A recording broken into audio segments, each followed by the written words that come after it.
Here we are, all ready to take you down to Pine Ridge for another visit with Lum and Abner, brought to you by the makers of Horlicks, the original malted milk. Now, a lot of people, when they're at work or busy around the house, find themselves becoming fatigued in the middle of the morning or in the middle of the afternoon. The energy that they had just a few hours before seems to have left them. They are unable to give their best to their work. Well, that's just when Horlicks malted milk tablets come in mighty handy.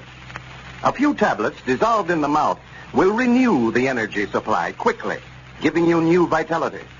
If it's hunger that has been making you uncomfortable, Horlicks tablets will give you nourishment, satisfy that empty feeling.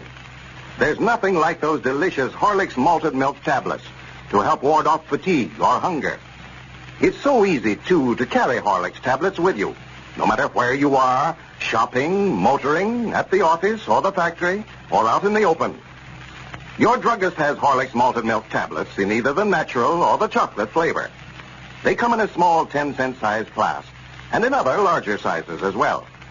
And now, let's see what's happening down in Pine Ridge. Well, little did Lum and Abner realize the trouble they would cause when they sent out some pictures of Abner a few days ago to some of the female applicants to their matrimonial bureau. Abner's wife, Lizabeth, still thinks that he has been having an affair with another woman and refuses to listen to his explanation. Yesterday, Lum made an effort to straighten out the misunderstanding for his old friend, but was promptly ushered off the place with a broom. As we look in on Pine Ridge today, we find Lum and Abner down at the office of their matrimonial bureau.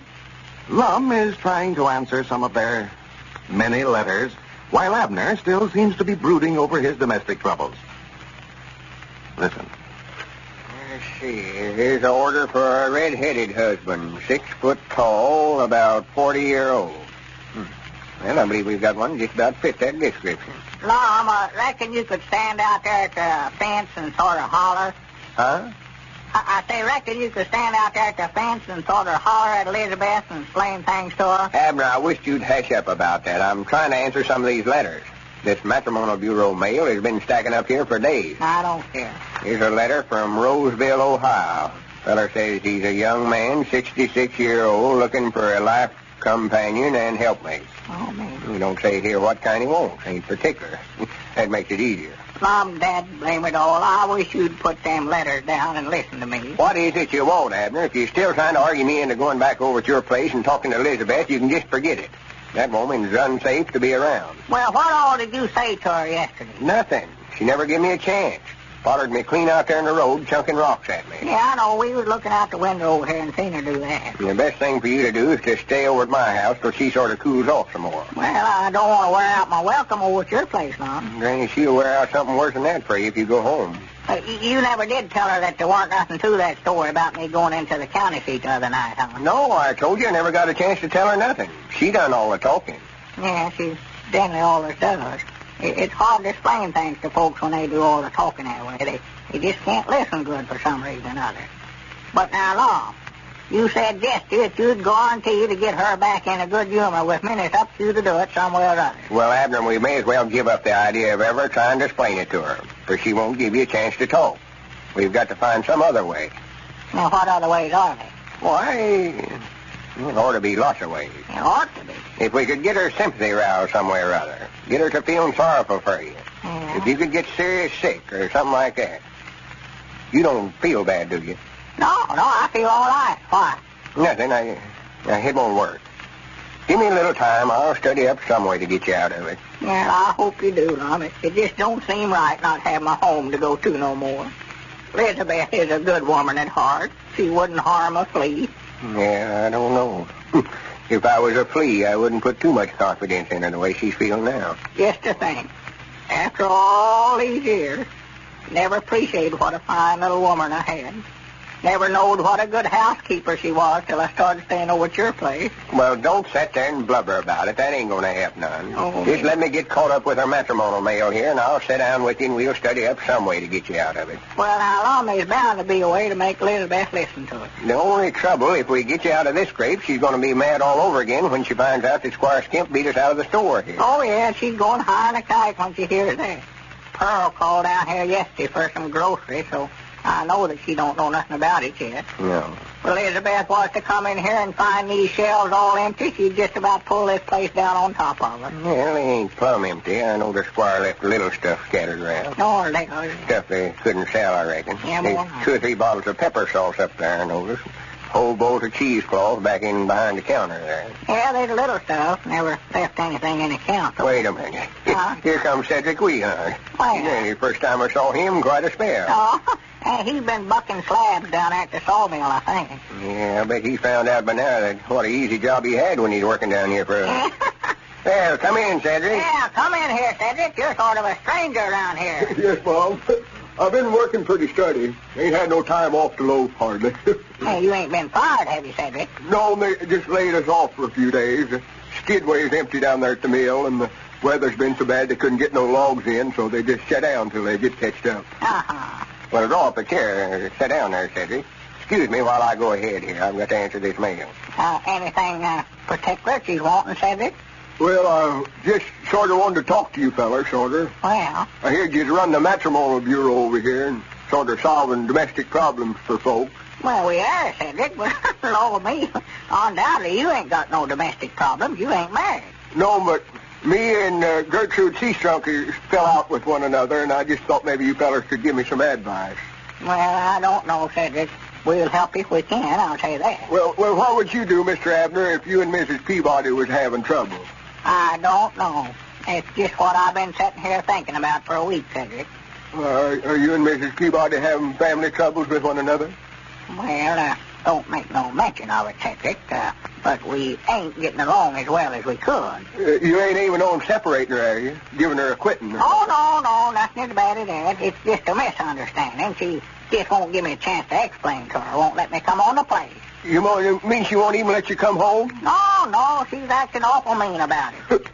I bet if you was to have an automobile accident and got yourself all crippled up, she'd have her regrets over treating you this way. Yeah. Be ashamed the way she treated you. Yeah, she might, Cedric. I don't know. What did you say, Cedric? Say that again. Well, I never meant no harm by it, Mr. Lum. I just said if Mr. Abner here was to have an automobile wreck and get himself hurt, Miss Peabody would feel sorrowful about the way she done him, I bet you. Hey, Granny, that's a idea. That's a idea. That's just what I've been looking for. Abner, you're going to have an automobile wreck. Huh? You're going to have an automobile wreck. Oh, my goodness. How can you tell that? And you're going to have an arm broke. Are you telling my fortune? No, well, that's what's going to happen to you anyway. You're going to have a bad accident this afternoon. Oh, my goodness. Right on top of all my other troubles, something like this has got to happen. Where's it going to take place, Mom? Right here, now. Well, I can't have no automobile wreck sitting here in the store. Well, you are going to anyway. You've got to. It's the only way to get Lizabeth in a good humor with you, Abner. Well, Lord me, I'd love to make up with her, Lum, but I don't want to break her arm to do it. Granny, it might be best to break both arms. Oh, my goodness, alive. Oh, me. See, here's my idea, Abner. We're just going to make out like you've had an accident. We'll take and wrap your arms up with some bandages and all that stuff and carry you over to the house and tell Lizabeth you was run over by a car. Oh, just make out like I got my arms broke, huh? That's right. And then you can explain everything to her. You know she ain't going to hit you with both your arms broke. No, I don't believe she will. Yeah, we'll have you looking like a freight train hit you. If this won't teach Elizabeth a lesson, it'll catch her sympathy like nothing else will. Yeah, but he will, too. If it won't, there won't nothing to it. No. Cedric, look over there behind the counter and bring me that bolt of cheesecloth. Abner, get some of them box lids we split up for kindling wood. They'll make good splints for your arm. Yeah. That's it, Cedric. Bring it here. I know this might work all right, Mom, you know what? Of course it'll work. Roll up your sleeve there. Better get up here on the counter and lay down. Yeah, sure. Granny, wait a minute. I've got a bottle of curacome here in my desk drawer. We can pour that over them bandages so it'll look like he's bad hurt. Hey, dog it, I did have an accident, didn't I? Oh, that car just kept running over. Don't you never say nothing about this, Cedric. You neither, Abner. We don't want nobody but us three to know anything about it. And also, if you ever tell this, Cedric, I'll lock you up in jail and throw the key away. I ain't going to say nothing about it. That's the way. Cedric, you start roughing up Abner's arm there while I telephone up Lizabeth and break the sad news to her. Hey, wait a minute here, Cedric. Put them boards all around my arm here first, you know, and then lock the cheesecloth around them there. Oh, I see. I'll fix them. Both arms, huh? Yeah, both of them, yeah. Here, Abner. Huh? Yeah, you go over here close to the telephone and tell Lizabeth that you've been calling for her. Then while I'm talking to her, you can holler her name out 2 or 3 times. What for? Wait a minute. Hello? Lizabeth? This here's Lum and Abner. That's the way it is. Awful good. Well, now, wait a minute, Lizabeth. Before you start in on that, I've got some awful sad news for you. Awful sad. Awful. Right. Yes, Mom. Well, it's about Abner. Why, he's been run over by an automobile. Yeah, 2 or 3 of them. Well, we don't know how bad he's hurt. No. So far, we found 2 broke arms, and he's hurt internal. It's the working Abner. Tell her I ain't come to myself yet, Mom. He said, shut up, Abner. He ain't come to himself yet, Lizabeth, but he keeps calling your name. Calling for you. All right. Lizabeth! Lizabeth! What's the stout? Lizabeth! Now, lock up my other arm, said Well, now, I wouldn't take it too hard, Lizabeth. He might pull through the shutters. No, don't come over here. We're just fixing to bring him over there. Get the bed ready and we'll be right. Well, it's a great idea. If it works. And now, let's listen just a minute to Jane Taylor and her friend Ruth Nichols. Here they are. Ruth, I've just discovered the best reducing plan. I know. You told me all about it. Well, I couldn't have. I just found out about it week before last. I haven't seen you for a month. Well, you were telling me all about that day that we had lunch with Helen Powers. Oh, you mean that one. Oh, that was a farce. A farce? Yes, I wore myself out in 2 days with all that crazy exercising, just as I told you would. Why don't you be sensible, Jane? I much prefer carrying a few extra pounds to killing myself trying to act like a chimpanzee. Oh, you don't have to act like a chimpanzee. Not with this new reducing plan. You don't have to exercise as tall and fast. Jane, you haven't taken anything that might hurt you, have you? I've seen my doctor before I tried any of those things. Don't be silly. I'm not being silly, but some of those things are harmful. Oh, let me tell you what I've done. Today and every day last week, I drank a glass of Horlicks malted milk at noon. Will that kill me, do you think? Horlicks? Well, of course it won't, but I don't see how... I drink a glass of Horlicks instead of eating a heavy luncheon. Horlicks is nourishing and sustaining, but it doesn't have an excess of calories like a heavy meal. That's how Horlicks at noon helps reduce you. It's really effective, Ruth. I lost 2 pounds last week, the very first week I tried it. Well, say that's the most sensible reducing plan I've ever heard of. That glass of Horlicks for lunch sounds awfully good to me. I guess I'll try the Horlick reducing plan, too. Oh, good. My figure could stand a little trimming. Oh. And a glass of Horlicks instead of a heavy meal at noon is a mighty fine reducing plan. One that will help you overweight people regain a youthful waistline. Now, you can make a glass of Horlicks quickly and easily, either at home or at work. Horlicks, you know, is a delicious, full-flavored drink when mixed with water alone. It isn't necessary to add any flavoring or even milk. You can get Horlicks malted milk in either natural or chocolate flavor at your druggist. This is Carlton Bricker speaking for Lum and Abner and Horlicks, who now bid you all good night and good health.